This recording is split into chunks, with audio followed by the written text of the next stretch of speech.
Apple announced the 6th beta version of an upcoming iOS 12 update for developers for testing purposes, a week after launching the 5th beta and more than 2 months after presenting the new software at the Worldwide Developers Conference.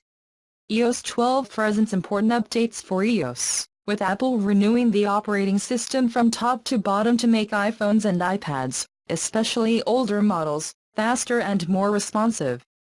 On the iPhone X, there are new Animoji characters along with Memoji, which are customizable, personalized, Animoji humanoids that can be used in both Messages and FaceTime. Messages and FaceTime have also gained new camera effects, and compatibility with Group FaceTime allows video chats with up to 32 people.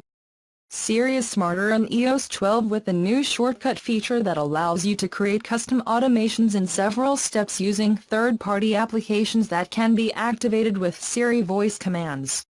Shortcuts can be created through the Shortcuts application, available as a beta version of the Apple Developer Center. Apple built comprehensive time management and monitoring tools in iOS 12 with Screen Time, which allows you to track how much time you're spending on applications on your iPhone and iPad. Application boundaries can help you reduce the use of iOS devices, and strong parental controls are included for families.